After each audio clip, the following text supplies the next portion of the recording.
आप सभी को ऑनलाइन क्लासेस में स्वागत है। मुझे पूरी आशा है कि आप सभी को जरूर समझ में आएगा। तो आज हम पढ़ते हैं वर्ण के बारे में।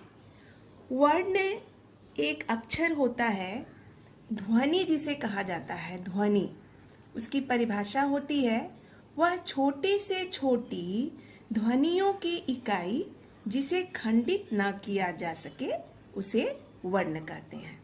वर्ण को दो भागों में बांटा गया है। पहला स्वर वर्ण, दूसरा व्यंजन वर्ण।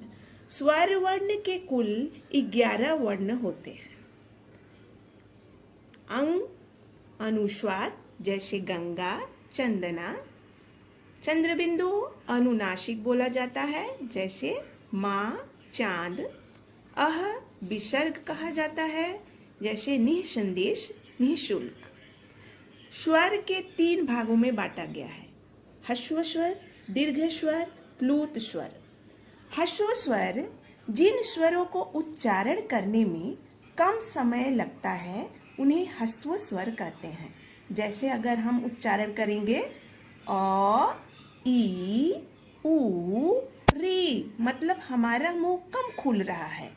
उसके दीर्घ को जिन स्वरों को उच्चारण करने में ह्रस्व स्वरों से दुगुना मुंह खुलता है, जैसे आ, ई, उ, ए, ओ, औ। प्लुत स्वर जिन स्वरों को उच्चारण करने में ह्रस्व और दीर्घ से दोनों स्वरों से ज्यादा मुंह खुलता हो उसे प्लुत स्वर कहते हैं। प्लुत स्वर मतलब 3 गुना मुंह खुल रहा है, जैसे ओम। यहाँ देखा बच्चे, ह्रस्व स्वर से दीर्घ स्वर से 3 गुना हमारा मुंह खुल रहा है, इसे कहते हैं प्लुत स्वर। अब ये जब हमने पढ़ा वर्ण के स्वर के बारे में, अब हम आ रहे हैं व्यंजन का। व्यंजन के बारे में हम पढ़ेंगे। व्यंजन का भी 3 भागों में बांटा गया है, स्पर्श, अंतस्थ, ऊष्म। स्पर्श क से लेकर म तक 25 वर्ण स्पर्श व्यंजन कहलाते हैं। इन वर्णों का उच्चारण करते समय जिह्वा को किसी न किसी भाग को अवश्य स्पर्श करती है। क वर्ण का क से लेकर के भ, ये जितने भी 25 वर्ण है मैं यहाँ बनाई हूँ। ये जो पहला वर्ण होता है क, च, ट, त, प, इसको पंचम वर्ण भी कहा जाता है। क, च, ट, त, प पंचम वर्ण। और अंतिम वर्ण जो होता है य, ड़, न, म, इसको अनुस्वार वाले शब्द कहते हैं। ये जितने भी अंतिम वाले वर्ण है ये अनुस्वार शब्द बनाता है।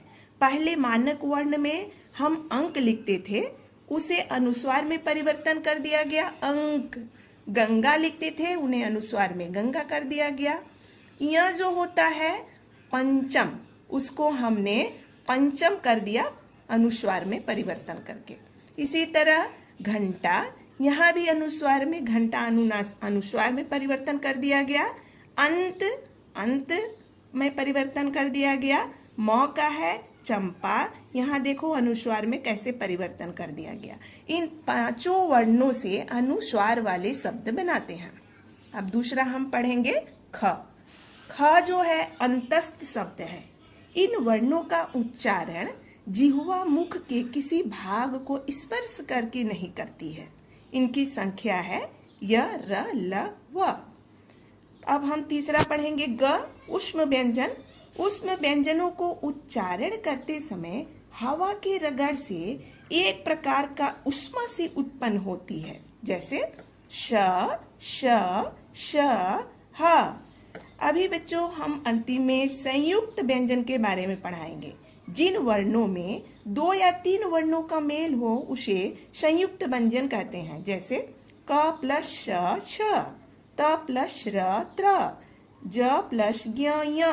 इस तरह आज हमारा वर्ण समाप्त हुआ। प्रश्नों का जरूर उत्तर लिखोगे। प्रश्न हमारा है, वर्ण किसे कहते हैं? वर्ण की परिभाषा लिखो।